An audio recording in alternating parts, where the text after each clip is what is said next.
নমস্কার, গল্প চিরন্তনে আমি মৌসুমী আপনাদের সবাইকে স্বাগত জানাই। যদি গল্প পাঠ ভালো লাগে তাহলে শেষে একটা লাইক দিয়ে যেতে ভুলবেন না।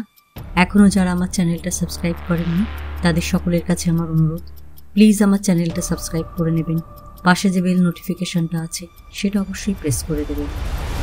আর গল্প পাঠ ভালো লাগলে আপনার চেনা জানা প্রিয়জনদের সঙ্গে গল্প ভাগ করে নিতে ভুলবেন না। আজ শোনাব সাহিত্যিক মানিক বন্দ্যোপাধ্যায়ের হলুদ পোড়া।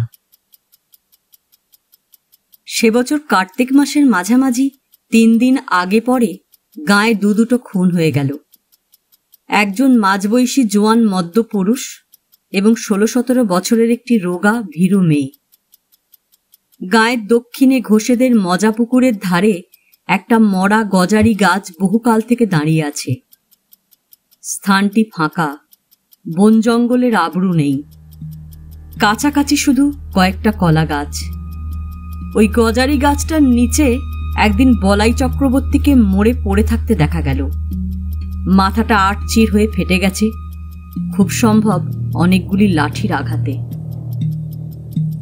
চারিদিকে হইচই পড়ে গেল বটে, কিন্তু লোকে খুব বিস্মিত হল না। বলাই চক্রবর্তীর এই রকম অপমৃত্যুই আশেপাশের 10টা গাঁয়ের লোক প্রত্যাশা করেছিল, অনেকে কামনাও করেছিল। অন্যপক্ষে শুভ্রা মেয়েটির খুন হওয়া নিয়ে হইচই হল কম, কিন্তু মানুষের বিস্ময় ও কৌতূহলের সীমা রইল না। গেরস্ত ঘরের সাধারণ ঘরোয়া মেয়ে গাঁয়ের লোকের চোখের সামনে 8-10টি মেয়ের মতো বড় হয়েছে। বিয়ের পর শ্বশুর বাড়ি গেছে এবং মাসখানেক আগে যথারীতি বাপের বাড়ি ফিরে এসেছে ছেলে বিয়োবার জন্য। পাশের বাড়ির মেয়েরা পর্যন্ত কোনোদিন কল্পনা করার ছুতো পায়নি যে মেয়েটার জীবনে খাপ ছাড়া কিছু লুকানো ছিল। এমন ভয়াবহ পরিণামের নাটকীয় উপাদান সঞ্চিত হয়েছিল। গায়ে সবশেষে সাঁঝের বাতিটি বোধহয় যখন সবে জ্বালা হয়েছে, তখন বাড়ির পিছনে ডোবার ঘাটে শুভ্রার মতো মেয়েকে কে বা কারা যেন গলা টিপে মেরে রেখে যাবে ভেবে উঠতে না পেরে গাঁ শুদ্ধ লোক যেন অপ্রস্তুত হয়ে রইল।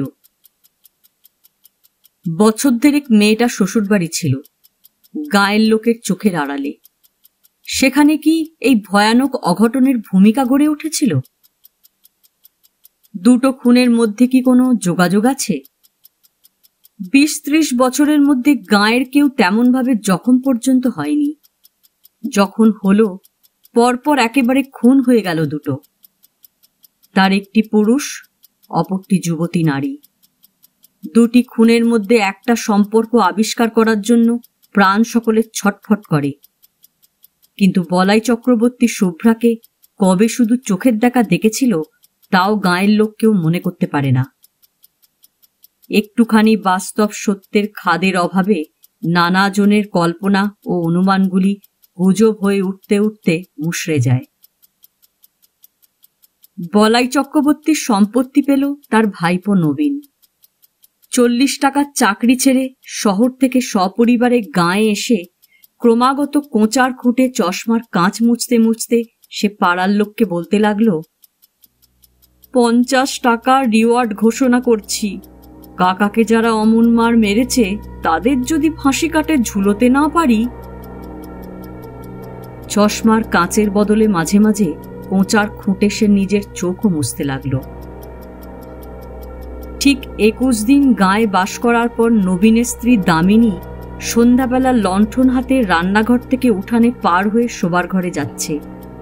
কোথা থেকে অতি মৃদু একটা দমকা বাতাস বাড়ির পূব কোণে তেঁতুল গাছের পাতাকে নাড়া দিয়ে তার গায়ে এসে লাগল। দামিনীর হাতের লণ্ঠন ছিটকে গিয়ে পড়ল দক্ষিণের ঘরের দাওয়ায়। উঠানে আছড়ে পড়ে হাত পা ছুটতে ছুটতে দামিনীর দাঁতে দাঁত লেগে গেল। দালানের আনাচে কানাচে ঝোড়ো হাওয়া যেমন গুমড়ে গুমড়ে কাঁদে, দামিনী আওয়াজ করতে লাগলো সেই রকম। শুভ্রার দাদা ধীরেন স্থানীয় স্কুলে মাস্টারি করে। গাঁয়ে সেই একমাত্র ডাক্তার পাশ না করা। ফিজিক্সে অনার্স নিয়ে বিএসসি পাশ করে 7 বছর গাঁয়ে স্কুলে জিওগ্রাফি পড়াচ্ছে। প্রথম দিকে প্রবল উৎসাহের সঙ্গে 47খানা বই নিয়ে লাইব্রেরি, 7 জন ছেলেকে নিয়ে তরুণ সমিতি, বই পড়ে পড়ে সাধারণ রোগে বিনামূল্যে ডাক্তারি, এইসব আরম্ভ করেছিল। গেঁয়ো একটি মেয়েকে বিয়ে করে 2 বছরে 4টি ছেলেমেয়ের জন্ম হওয়ায় এখন অনেকটা ঝিমিয়ে গেছে। লাইব্রেরির বইয়ের সংখ্যা 300-তে উঠে থেমে গেছে। তার নিজের সম্পত্তি হিসাবে বইয়ের আলমারি তার বাড়িতেই তালাবন্ধ হয়ে থাকে। চাঁদা কেউ দেয় না, তবে 2-4 জন পড়া বই আর একবার পড়ার জন্য মাঝে মাঝে চেয়ে নিয়ে যায়। বছরে 2-3 বার তরুণ সমিতির মিটিং হয়। 4 আনা 8 আনা ফি নিয়ে এখন সে ডাক্তারি করে, ওষুধও বিক্রি করে। ধীরেনকে যখন ডেকে আনা হলো, কলসি কলসি জল ঢেলে দামিনীর মূর্ছা ভাঙা হয়েছে, কিন্তু সে তাকাচ্ছে অর্থহীন দৃষ্টিতে, আপন মনে হাসছে আর কাঁদছে, এবং যারা তাকে ধরে রেখেছিল তাদের আঁচড়ে কামড়ে পালিয়ে যাবার চেষ্টা করছে। ধীরেন গম্ভীর চিন্তিত মুখে বলল, শাহপুরের কৈলাস ডাক্তারকে একবার ডাকা দরকার। আমি চিকিৎসা করতে পারি, তবে কি জানেন, আমি তো পাশ করা ডাক্তার নই, দায়িত্ব নিতে ভরসা হচ্ছে না। বুড়ো পঙ্কজ ঘোষাল বলাই চক্রবর্তীর অনুগ্রহে বহুকাল সপরিবারে পরিপুষ্ট হয়েছিলেন। তিনি বললেন, ডাক্তার? ডাক্তার কি হবে? তুমি আমার কথা শোনো বাবা নবীন, কুঞ্জকে অবিলম্বে ডেকে পাঠাও। গাঁয়ের যারা ভিড় করেছিল তারা প্রায় সকলেই বুড়ো ঘোষালের কথায় সায় দিল। নবীন জিজ্ঞেস করল, কুঞ্জ কত নেয়? ধীরেন বলল, ছি, ওসব দুর্বুদ্ধি করো না নবীন। আমি বলছি তোমায়, এটা অসুখ, অন্য কিছু নয়। লেখাপড়া শিখেছ, জ্ঞান বুদ্ধি আছে, তুমিও কি বলে কুঞ্জকে চিকিৎসার জন্য ডেকে পাঠাবে? নবীন আমতা আমতা করে বলল, এসব খাপছাড়া অসুখে ওদের চিকিৎসায় ভালো ফল দেয় ভাই। বয়সে নবীন 3-4 বছরের বড়, কিন্তু এককালে দুজনে একসঙ্গে স্কুলে একই ক্লাসে পাশাপাশি বসে লেখাপড়া করত।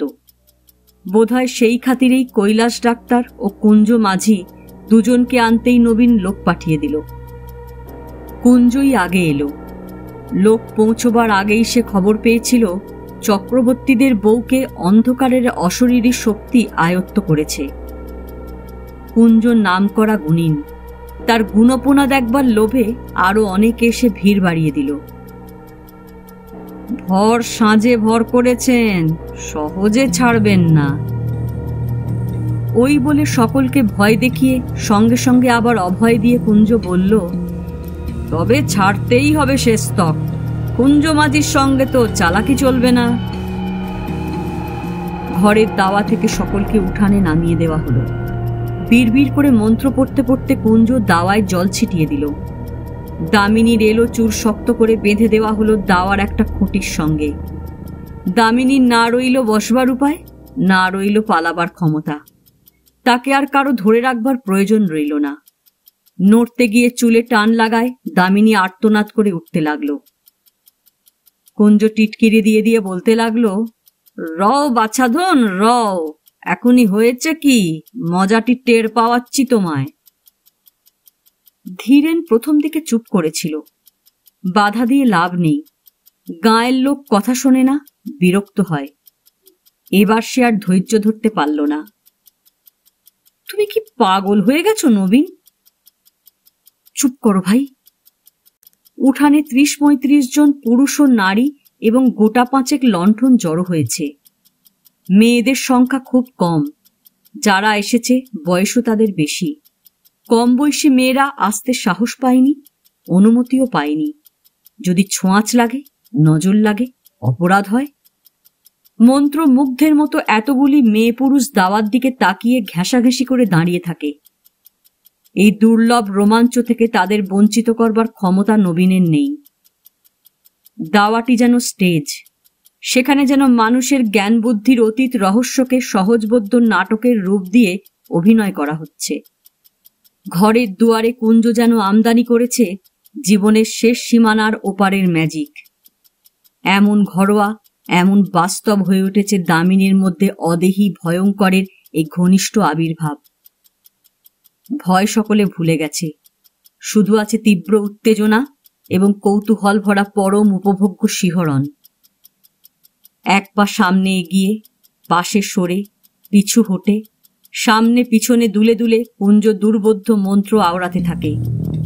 মালসাতে আগুন করে তাতে সে একটি দুটি শুকনো পাতা আর শিকড় পুড়তে দেয়। চামড়া পোড়ার মতো একটা উৎকট গন্ধে চারিদিক ভরে যায়। দামিনীর আর্তনাদ ও ছটফটানি ধীরে ধীরে কমে আসছিল। একসময় খুঁটিতে পিঠ ঠেকিয়ে কাঠ হয়ে দাঁড়িয়ে সে বোঝা বোঝা চোখে কুঞ্জর দিকে তাকিয়ে নিষ্পন্দ হয়ে রইল। তখন একটা কাঁচা হলুদ পুড়িয়ে কুঞ্জ তার নাকের কাছে ধরল। দামিনীর ঢুলু ঢুলু চোখ ধীরে ধীরে বিস্ফারিত হয়ে উঠল, সর্বাঙ্গে ঘন ঘন শিহরণ বয়ে যেতে লাগল। কে তুই? বল, তুই কে? আমি শুভ্রা গো, শুভ্রা, আমায় মেরো না। চাটুজ্জে বাড়ির শুভ্রা যে খুন হয়েছে? হ্যাঁ গো হ্যাঁ, আমায় মেরো না। নবীন দাওয়ার এক পাশে দাঁড়িয়েছিল, তার দিকে মুখ ফিরিয়ে কুঞ্জ বলল, ব্যাপার বুঝলেন কর্তা? উঠান থেকে চাপা গলায় বুড়ো ঘোষালের নির্দেশ এলো, কে খুন করেছিল শুধোও না কুঞ্জ। ওহে কুঞ্জ, শুনছ? কে শুভ্রাকে খুন করেছিল শুধিয়ে নাও চট করে। কুঞ্জকে কিছু জিজ্ঞেস করতে হলো না। দামিনী নিজে থেকেই ফিসফিস করে জানিয়ে দিল, বলাই খুড়ো আমায় খুন করেছে। নানাভাবে ঘুরিয়ে ফিরিয়ে অনেকবার তাকে প্রশ্ন করা হলো, কিন্তু দামিনীর মুখ দিয়ে এছাড়া আর কোনো জবাব বার হলো না যে সে শুভ্রা এবং বলাই তাকে খুন করেছে।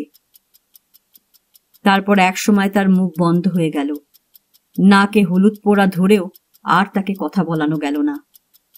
কুঞ্জ অন্য একটা প্রক্রিয়ার আয়োজন করছিল, কিন্তু কৈলাস ডাক্তার এসে পড়ায় আর সুযোগ পেল না।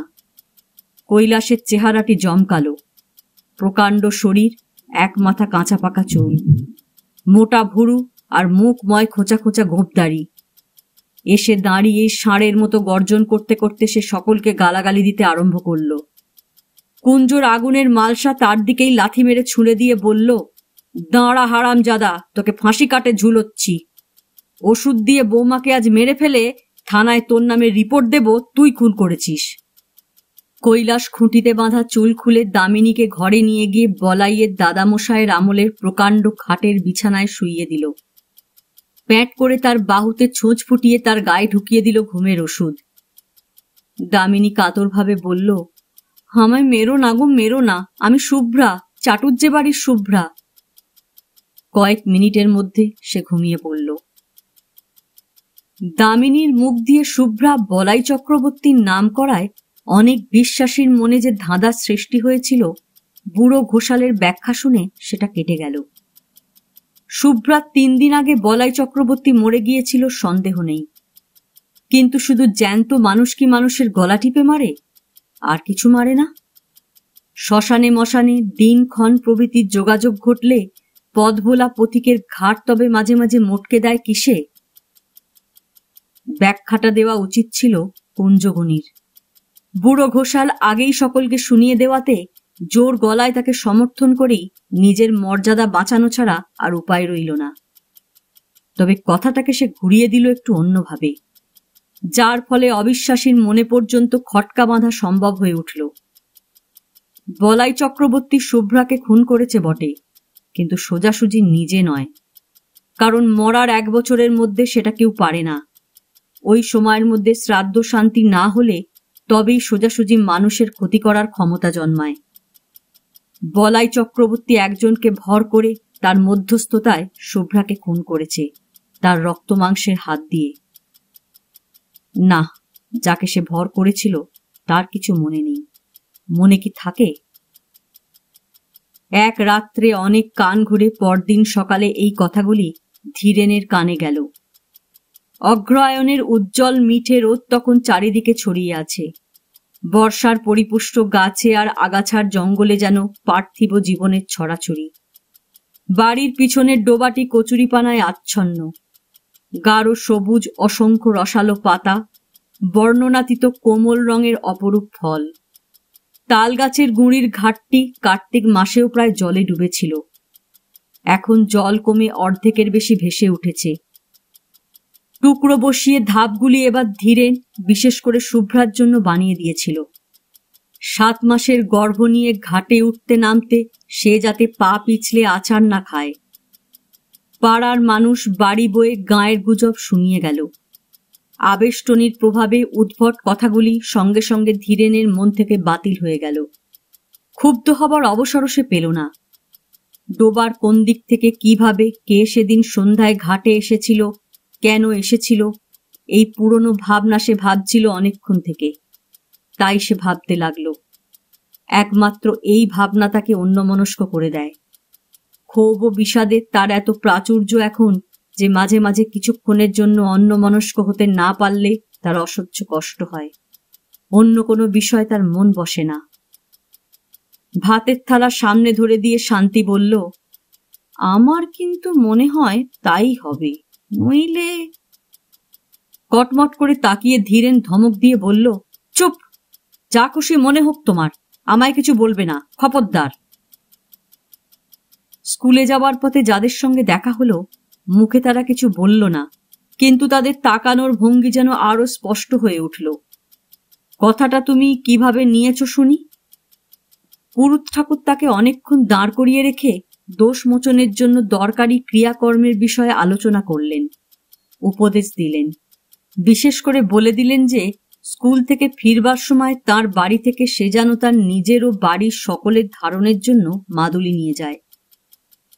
স্কুলে পা দেওয়ার পর থেকে ধীরেনের মনে হতে লাগলো সে যেন বাইরের কোনো বিশিষ্ট অভ্যাগত, স্কুল পরিদর্শন করতে এসেছে। তার 7 বছরের অভ্যস্ত অস্তিত্বকে আজ এক মুহূর্তের জন্য কেউ ভুলতে পারছে না। প্রথম ঘন্টাতেই ক্লাস ছিল। অর্ধেক ছেলে আড়ষ্ট হয়ে বসে আছে, বাকি অর্ধেক নিজেদের মধ্যে গুজগাছ ফিসফিস করছে। নিজেকে জীবন্ত ব্যাঙের মতো মনে হচ্ছিল। বইয়ের পাতায় চোখ রেখে ধীরেন পড়াতে লাগলো। চোখ তুলে ছেলেদের দিকে তাকাতে পারল না। ঘন্টা কাবার হতেই হেডমাস্টার ডেকে পাঠালেন। তুমি 1 মাসের ছুটি নাও ধীরেন। 1 মাসের ছুটি? মথুরবাবু এইমাত্র বলে গেলেন আজ থেকেই ছুটি পাবে, আজ আর তোমার পড়িয়ে কাজ নেই। মথুরবাবু স্কুলের সেক্রেটারি। মাইলখানেক পথ হাঁটলেই তার বাড়ি পাওয়া যায়। চলতে চলতে মাঝপথে ধীরেনের মাথাটা কেমন ঘুরে উঠল। কদিন থেকে হঠাৎ চেতনায় ঝাঁকি লেগে মাথাটা তার এইরকম ঘুরে উঠছে। চিন্তা ও অনুভূতির আকস্মিক পরিবর্তনের সঙ্গে এই ঝাঁকি লাগে, অথবা এমনি ঝাঁকি লেগে তার চিন্তা ও অনুভূতি বদলে যায়। গাছতলায় কিছুক্ষণ বিশ্রাম করে সে বাড়ির দিকে পা বাড়ালো। মথুরবাবু এখন হয়তো খেয়ে দিয়ে বিশ্রাম করছেন। এখন তাকে বিরক্ত করা উচিত হবে না। স্কুল থেকে তাড়িয়ে দেওয়া হয়নি, 1 মাসের ছুটি দেওয়া হয়েছে। 1 মাসের মধ্যে মথুরবাবুর সঙ্গে দেখা করার অনেক সময় সে পাবে। আজ গিয়ে হাতে পায়ে না ধরাই ভালো। মথুরবাবুর যদি দয়া হয়, যদি তিনি বুঝতে পারেন যে তার বোন খুন হয়েছে বলে দামিনীর ঘোষণার ফলে তার বোনের কাল্পনিক কেলেঙ্কারি নিয়ে চারিদিকে হইচই হচ্ছে বলে তাকে দোষী করা উচিত নয়, তাহলে মুশকিল হতে পারে। ছুটি বাতিল করে কাল থেকে কাজে যাবার অনুমতি হয়তো তিনি দিয়ে বসবেন। এতক্ষণ খেয়াল হয়নি, এখন সে বুঝতে পেরেছে নিয়মিতভাবে প্রতিদিন স্কুলে ছেলেদের পড়ানোর ক্ষমতা তার নেই। মথুরবাবুর সামনে গিয়ে দাঁড়াতে লজ্জা হচ্ছে। চেনা মানুষের সঙ্গে দেখা হয়ে যাবার ভয়ে সে মাঠের পথ ধরে বাড়ি চলেছে। বাড়ি গিয়ে ঘরের মধ্যে লুকোতে হবে।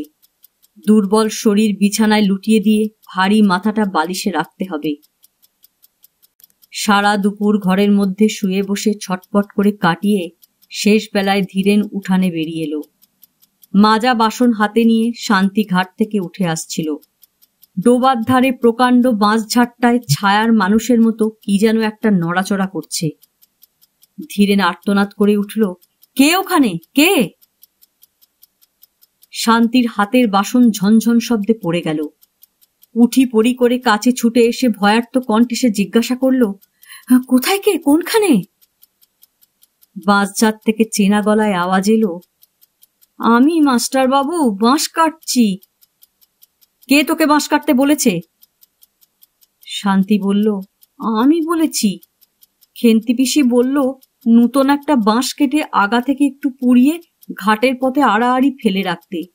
ভোরে উঠে সরিয়ে দেব, সন্ধ্যের আগে পেতে রাখবো। তুমি যেন আবার ভুল করে বাঁশটা ডিঙিয়ে যেও না। সন্ধ্যার আগেই শান্তি আজকাল রাঁধাবাড়া আর ঘরকন্যার সব কাজ শেষ করে রাখে। অন্ধকার ঘনিয়ে আসার পর ধীরেনকে সঙ্গে না নিয়ে বড় ঘরের চৌকাঠ পার হয় না। ছেলে মেয়েদেরও ঘরের মধ্যে আটকে রাখে। সন্ধ্যা থেকে ঘরে বন্দী হয়ে ধীরেন আকাশ পাতাল ভাবে, আর মাঝে মাঝে সচেতন হয়ে ছেলে মেয়েদের আলাপ শোনে। ছোট পিসি ভূত হয়েছে। ভূত নয়, পেতনি। বেটা ছেলে ভূত হয়। ঘরের মধ্যেও কারণে অকারণে শান্তি ভয় পেয়ে আঁতকে ওঠে। কাল প্রথম রাতে একটা পেঁচার ডাক শুনে ধীরেনকে আঁকড়ে ধরে গোঙাতে গোঙাতে বমি করে ফেলেছিল। বড় ঘরের দাওয়ার পূব প্রান্তে বসে তামাক টানতে টানতে দিনের আলো ম্লান হয়ে এলো।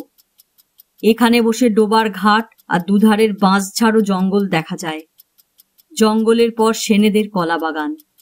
সেনেদের কাছারি ঘরের পাশ দিয়ে দূরে বসেদের মজা পুকুরের তীরে মরা গজারি গাছটার ডগা চোখে পড়ে।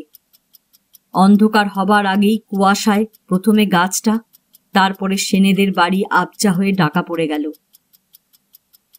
তুমি কি আর ঘাটের দিকে যাবে? শান্তি জিজ্ঞেস করল। না, তবে বাঁশটা পেতে দাও। বাঁশ পাততে হবে না। শান্তি কয়েক মুহূর্ত চুপ করে দাঁড়িয়ে রইল। তোমার চোখ লাল হয়েছে, টকটকে লাল। হোক। শোবার ঘর আর রান্নাঘরের ভিটের সঙ্গে দুটি প্রান্ত ঠেকিয়ে নিজেই বাঁশটা পেতে দিল। কাঁচা বাঁশের দু প্রান্তের খানিকটা পুড়িয়ে দেওয়া হয়েছে। অশরীরী কোনো কিছু এ বাঁশ ডিঙোতে পারবে না। ঘাট থেকে শুভ্রা যদি বাড়ির উঠানে আসতে চায়, এই বাঁশ পর্যন্ত এসে ঠেকে যাবে। আলো জ্বালার আগেই ছেলে মেয়েদের খাওয়া শেষ হলো।